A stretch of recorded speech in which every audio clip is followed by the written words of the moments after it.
Alright guys, this is what IAS-41 deals with. IAS-41 tells you how to measure your cows and goats and hens and birds and sheep and trees. It also tells you how to measure your milk and eggs and fruit and oats and leaves and ooze and veggies. So accountants, after watching this video, you will completely understand how to measure all those items. So let's get started. First off, let's talk about some of the key definitions.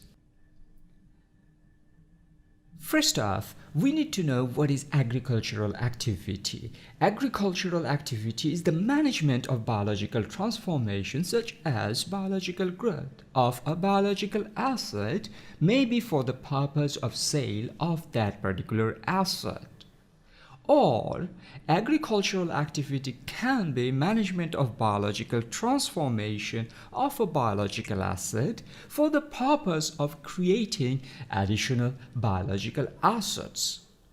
Or agricultural activity can be the management of biological transformation of a biological asset for the purpose of harvesting agricultural produce from that asset.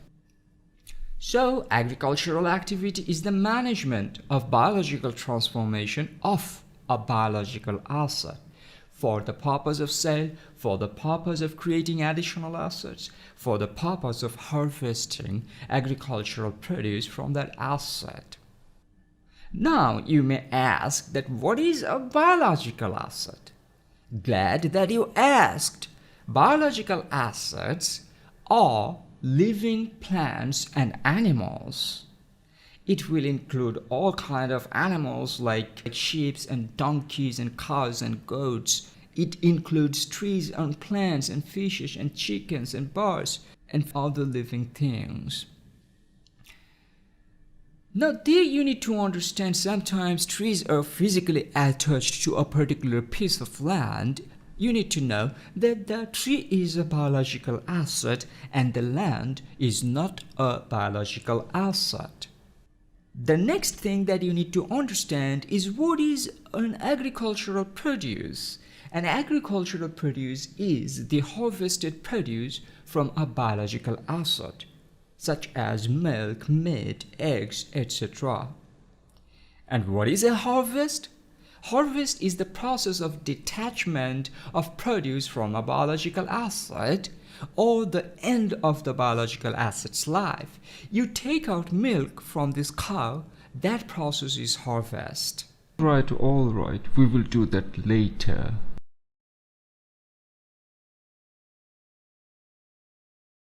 Biological transformation. We can have growth, degeneration, reproduction, procreation, and production. These biological transformations creates qualitative or quantitative changes in a biological asset. Now guys, let's talk about the classes of biological assets. Under biological assets, we have animals. Oh yeah. Then we have plant. Well, how to recognize biological asset? We have three conditions and all of those three conditions must be fulfilled before you can recognize biological asset. Number one condition, entity controls the asset as a result of past events. Say, you have purchased the cow and so you can now control the cow. The cow has given birth to a baby calf. You control the cow means you now control the baby calf. So the condition 1 is fulfilled. Our next condition, there is probable future inflow of economic benefit. Means maybe you can sell this cow, you can consume this cow, or you can bear agricultural produce using this cow. And number 3, the fair value or cost of the asset is reliably measurable. If you cannot reliably measurable a cost or fair value, how can you recognize it? You need to show a value. You cannot do that if you cannot measure it. Now let's talk about how to measure biological asset. Biological assets are measured at fair value less cost to sales. Means you need to obtain market price, that is fair value. Go to the market and check the price.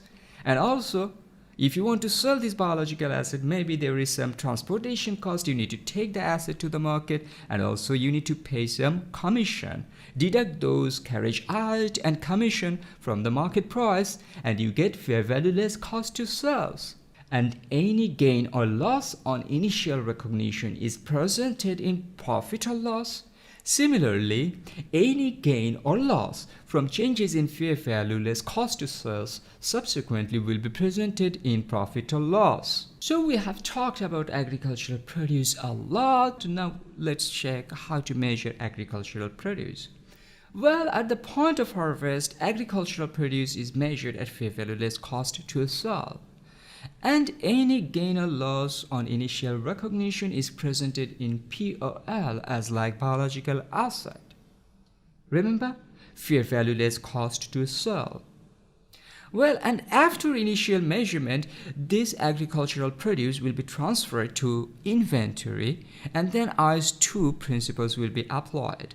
And IAS-2 also requires inventory to have a cost, so the fair value less cost to sell of the agricultural produce should be considered as deemed cost of that inventory.